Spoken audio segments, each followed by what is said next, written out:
Who's gonna start off? So I'm Paul.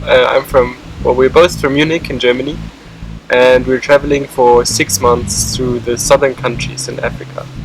Yeah, my name is Kathy, and I'm basically his girlfriend, and we got the idea like 2 years ago, and since then we have made up our big dream, and now it's actually getting alive, and we're traveling, so that's good. The car is actually super simple.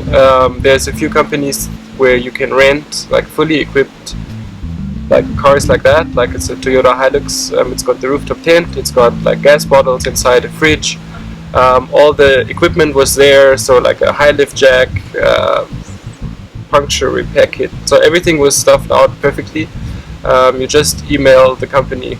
It's called Bushlore, but there's others. Like even Avis, I think, is doing it in South Africa. You email them, and then they give you a price. So then that's it basically. You go. They picked us up from the airport. We got the car after like 3 hours in South Africa, and then there we went. Yeah. Super simple. Super simple.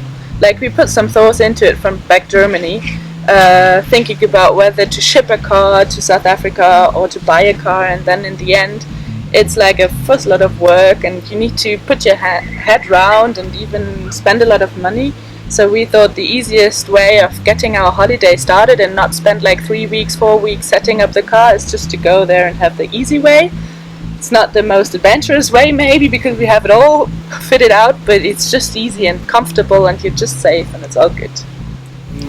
Yeah, like 15,000 euros maybe, but that's including like all the support and everything. So if something goes wrong with the car, they'll like give you a new one or fix it or whatever. So all the support is good.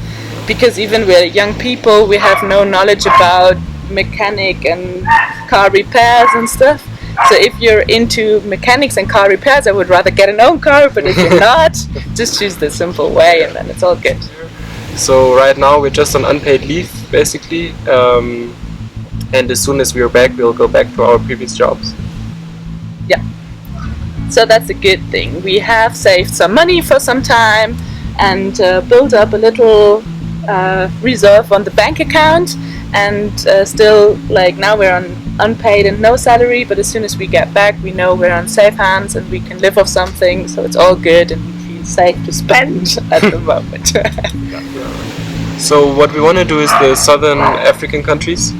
We're not sure how far north we get. The northernmost we will possibly get is Tanzania, but not more because of also the rental company. They allow you to go into Tanzania, but not further up. But with 6 months, we're not even sure we'll get to Tanzania. Maybe we'll just like go back beforehand because we like the other countries more. So we'll see. Yeah, actually, like we were thinking about traveling on and on, like every 2 or 3 days. And what happened now is like we're stuck to a place for 4 or 5 days now. So this is changing plans again and again, and basically we don't have a plan. So next we're gonna go into Namibia and then see how we get carried away, and if we love it we then just do less and enjoy more, or we do all of it, enjoy it equally. So it's just really flexible, and I think that's a good thing about that time. You can just change plans or don't even make a plan, just have the list of countries you want to go, and then you adopt and do circles. And yeah, I think that's what makes it so special, even being flexible and staying longer and enjoying more. Also, you don't have to book anything in advance, so you just turn up at the campsite, and like right now it's off season anyway, so there is no like none of the places is fully booked, so it's like simple. Yeah. So basically just do it. That's the only thing I can recommend. Maybe if you really like, if the 6 months or 1 year thing is just feeling like too much, then just go to Africa and have like 4 weeks and travel around. And as soon as you're there for 4 weeks, then you get into the mood of doing it even longer and coming back. So that's what basically happened to us. We've been around Africa like again and again and again, and then just 2 years ago we thought like, oh, just 4 weeks is not enough, we have to come back and spend even more time. So it increases and increases and increases, and now we're at 6 months, and maybe in 10 years we'll be at 2 years. Nobody knows. But just start doing it and come to Africa and learn about Africa, because as soon as you're there, you don't feel like unsafe, or you know where to go and you know how to behave, and then you know there's nothing really difficult about it. You just feel comfortable yourself, and then you can increase your adventures. Yeah, maybe all the media reports that you might get in Europe or in America is like focusing on the wrong like part of the life here in those countries.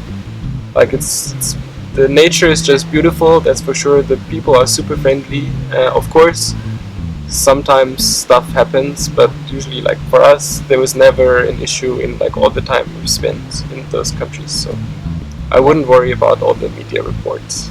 Yeah, I think so too. Yeah, there's just basic things. Just don't risk too many stuff, like going out into Johannesburg in the middle of the night. Yeah, that might be an issue, but all the rest, we're sitting here, we're not even locking our car because so many friendly people around us. We all trust them, and it's a good experience. You know, we wouldn't be traveling for half a year. I'd get a heart attack if I'd feel like unsafe all the time, so I'm doing it to relax and calm down. It's just the right place to do that. So. Yes, and then just pack your stuff and go if you're feeling like it, and come to Africa and enjoy it.